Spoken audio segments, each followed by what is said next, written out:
Hi viewers, welcome to our channel. ప్రపంచ కుబేరుల్లో ఒకరైన Elon Musk ఇప్పుడు ట్రంప్కు షాక్ ఇవ్వడం జరిగింది. ఆయన ఇచ్చిన గవర్నమెంట్ పదవి ఏదైతే ఉందో దాని నుంచి కూడా రిజిగ్నేషన్ అయితే పెట్టేశారు.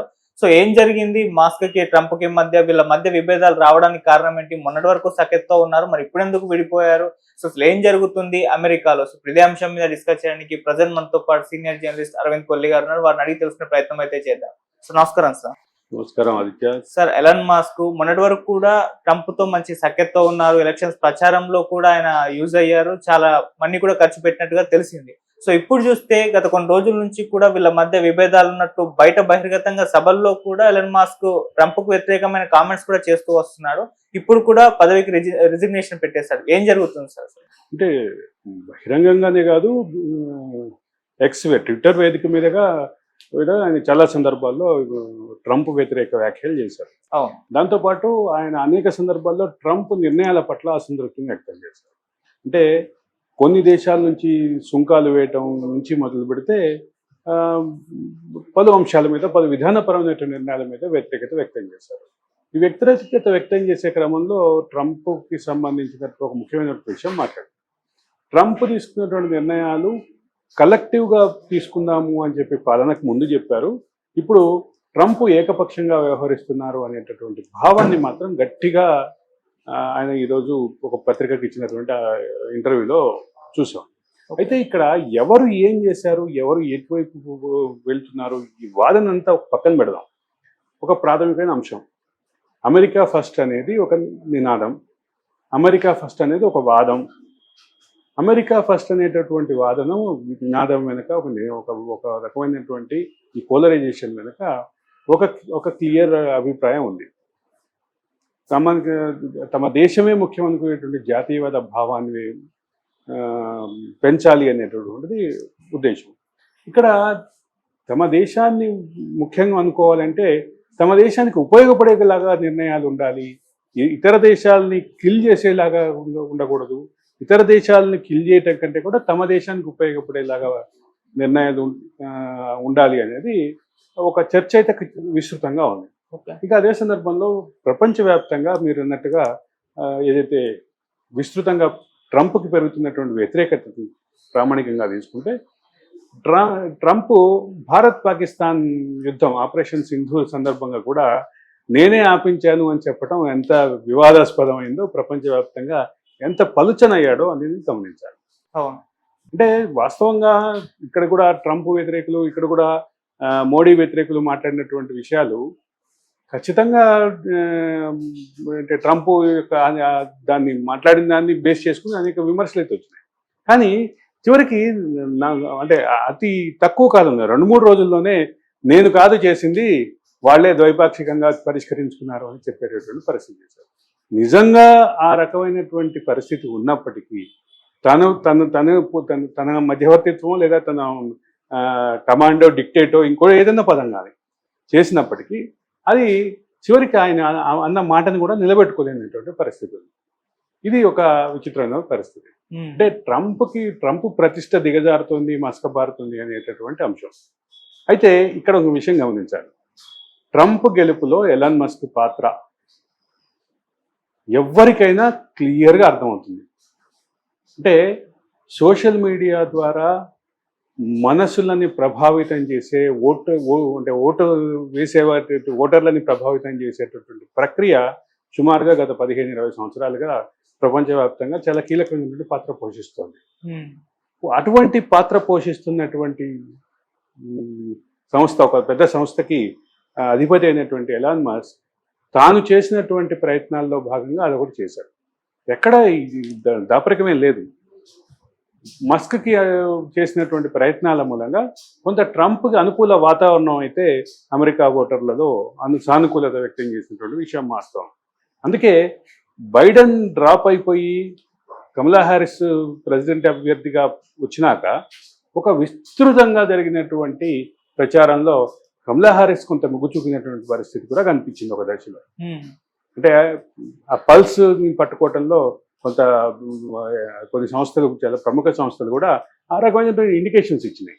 కానీ ఎప్పుడైతే ఈ మైండ్ మేనేజ్మెంట్, ఈ ఓటర్ యొక్క మైండ్ మేనేజ్మెంట్, ఓటు పోలరైజేషన్ ఏదైతే ఉందో దీని మీద ఎప్పుడైతే మస్క్ ప్రయత్నం ఏదైతే మొదలైందో, మస్క్ బహిరంగంగా మద్దతు ఇవ్వటం, మస్క్ బహిరంగంగా మద్దతు ఇవ్వటంతో పాటు అమెరికా ఫస్ట్ అనే నినాదాన్ని వీళ్ళిద్దరూ కలిసి బలంగా తీసుకెళ్లడం కూడా ఖచ్చితంగా ఎన్నికల్ని ప్రభావితం చేసినటువంటి ఒక కీలకమైన అంశాలు.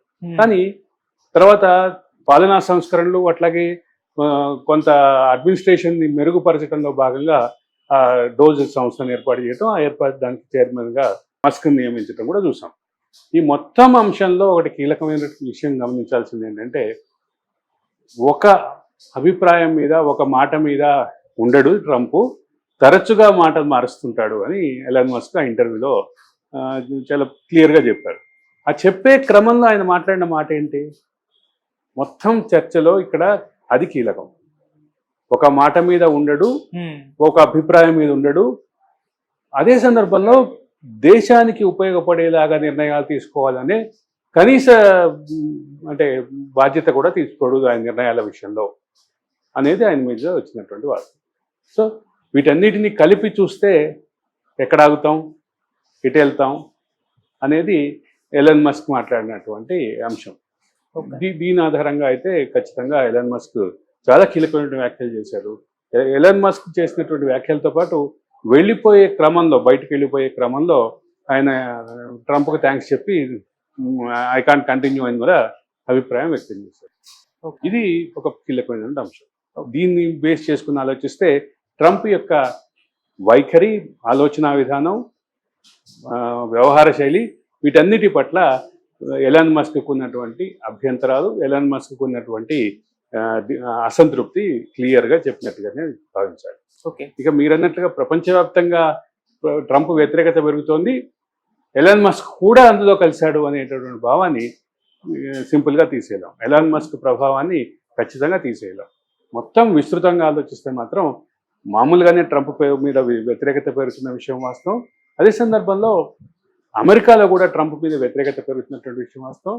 వీటితో పాటు ప్రపంచవ్యాప్తంగా వస్తున్నటువంటి పలు ట్రెండ్స్కి అనుగుణంగా దాంట్లో ఎలాన్ మస్క్ కూడా కలవటం, ట్రంప్ వ్యతిరేకత అనేది పెరగటానికి, ట్రంప్ వ్యతిరేకతలో ఉన్నటువంటి ఆ భావం ఏదైతే ఉందో అది ఇంకా బూస్ట్ అవ్వడానికి ఖచ్చితంగా ఎలాన్ మస్క్ నిర్ణయంతో అది బూస్ట్ అవుతుందని చెప్పక తప్పదు.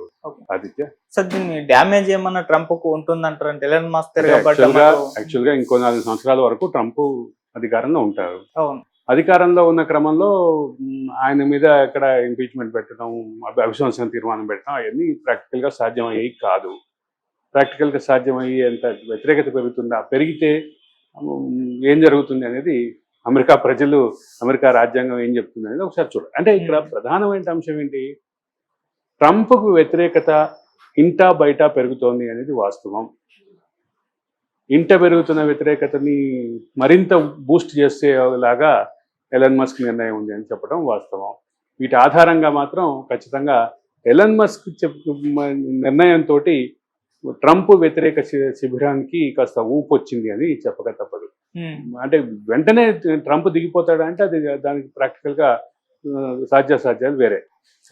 అంటే ఇంకో 4 సంవత్సరాల వరకు ఖచ్చితంగా అమెరికా అధ్యక్షుడిగా ఉండేటువంటి అవకాశం ఉంది. అదే సందర్భంలో ఇటువంటి నిర్ణయాలు, ఇటువంటి చర్యలు, ఇటువంటి అనుకోని ఘటనలతోటి ట్రంప్ నిర్ణయం మారేటటువంటి అవకాశం ఉందా అనేది కూడా ఖచ్చితంగా ప్రశ్నార్థకమే.